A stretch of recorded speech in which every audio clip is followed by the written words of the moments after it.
Buenas, bienvenidos a Noticias El Árbol. Hoy hablaremos de los metales pesados y los disolventes orgánicos. ¿Qué factores del huésped influyen en la toxicidad de los metales y disolventes orgánicos? Los factores del huésped que afectan se trata de los determinantes genéticos o factores hereditarios de susceptibilidad, resistencia y la edad, exceso o otros factores como la dieta o la resistencia simultánea de una enfermedad infecciosa. Esos factores pueden afectar también a la exposición y a la dosis, modificando la captación, la absorción, la distribución y el metabolismo. Proceso de transporte, difusión. Para entrar en el organismo y llegar al lugar en el que se produce el daño, las sustancias extrañas han de atravesar varias barreras, entre ellas las células y sus membranas. La mayoría de las sustancias tóxicas atraviesan las membranas pasivamente por difusión. En este proceso, las moléculas hidrosolubles pequeñas pasan por los canales acuosos y las moléculas liposolubles se dividen en la parte lípica de la membrana y después se la atraviesan por difusión. El etanol, que es una pequeña molécula hidro y liposoluble, se difunde rápidamente a través de las membranas celulares. Difusión facilitada es el paso de una sustancia, puede verse facilitado por transportadores presentes en la membrana. La difusión facilitada se asemeja a los procesos enzimáticos en que se produce como la mediación de una proteína y en que es muy selectiva y soluble.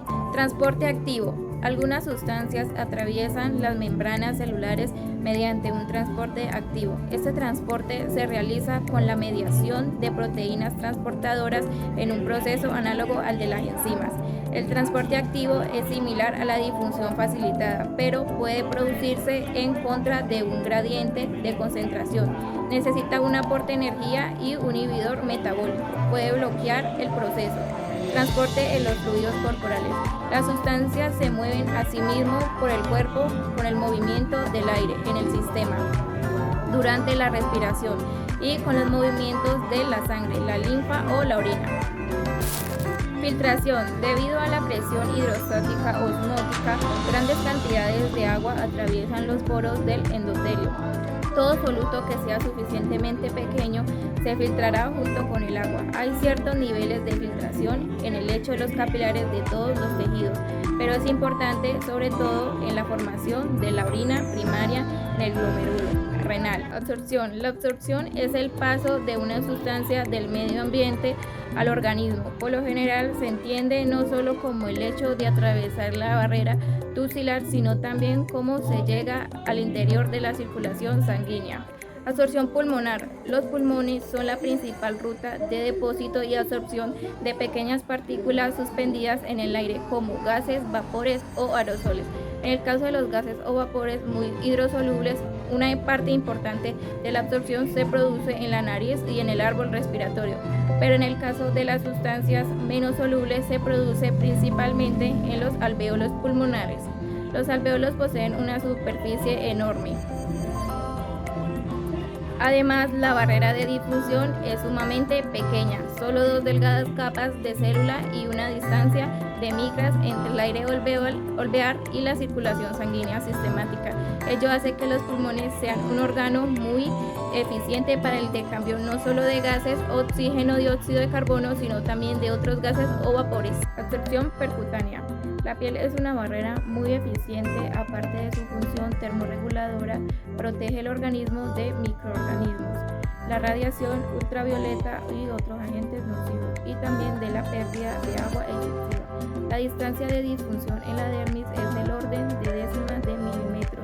Además, la capa de queratina opone mucha resistencia a la difusión de la mayoría de las sustancias. No obstante, en el caso de algunas sustancias suele producirse una absorción dérmica significativa como resultado de toxicidad. Sustancias liposolubles tóxicas como por ejemplo los insecticidas y los disolventes orgánicos.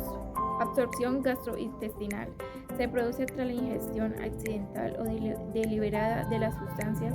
A través se tragan partículas de mayor tamaño originalmente inhaladas y depositadas en el tracto respiratorio, de donde llegan a la faringe por transporte mucocelular. Prácticamente todas las sustancias solubles se absorben de manera eficiente desde el tracto gastrointestinal. El bajo pH del intestino puede facilitar, por ejemplo, la absorción de los metales. La distribución de una sustancia dentro del organismo es un proceso dinámico que depende de las velocidades de absorción y eliminación, así como del flujo sanguíneo en los diferentes tejidos y de las afinidades de estos por la sustancia. Las moléculas liposolubles pequeñas no cargadas, los cationes y la mayoría de los aniones se difunden con facilidad y acaban por conseguir una distribución relativamente uniforme por todo el cuerpo. El volumen de distribución es la cantidad de una sustancia que hay en el cuerpo en un momento determinado, dividida por la concentración en la sangre en ese momento. Este valor no tiene nada que ver con el volumen físico, pues muchas sustancias no son distribuyentes de manera uniforme por el organismo. Un volumen de distribución inferior a 1 litro sobre el kilogramo de peso corporal indica una distribución preferencial en la sangre, mientras que los volúmenes superiores a 1 indican una preferencia por los tejidos periféricos, como el tejido adiposo, en el caso de las sustancias liposolubles. La acumulación es la retención de una sustancia en un tejido o en un organismo a unos niveles superiores a los de su concentración en la sangre o en el plasma. Puede tratarse también de una acumulación gradual en el organismo a lo largo del tiempo. Muchos xenobióticos son muy liposolubles y tienden a acumularse en el tejido adiposo, mientras que otros tienen una especial afinidad por el hueso. El hueso, por ejemplo, el calcio puede intercambiarse por cationes de plomo, estroncio, bario o radio, mientras que los grupos hidroxilos pueden intercambiarse por flúor. Unión a la sangre. Las sustancias pueden unirse a los glóbulos rojos o a componentes del plasma. Pueden estar también en forma libre en la sangre. El monóxido de carbono, el arsénico, el mercurio orgánico y el cromo tienen una gran afinidad por los glóbulos rojos, mientras que el mercurio anorgánico y el cromo trivial prefieren la proteína plasmática. La eliminación es la desaparición de una sustancia del cuerpo.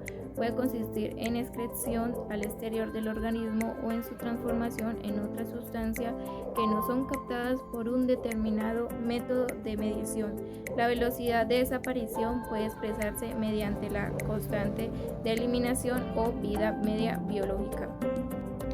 La vida media biológica o vida media es el tiempo que se necesita a partir del momento en que se cesa la exposición para reducir a la mitad la cantidad presente en el organismo. Como muchas veces es difícil valorar la cantidad total de una sustancia, se emplean métodos de medición como la concentración en sangre. La excreción es la salida del organismo de una sustancia y de sus productos de biotransformación.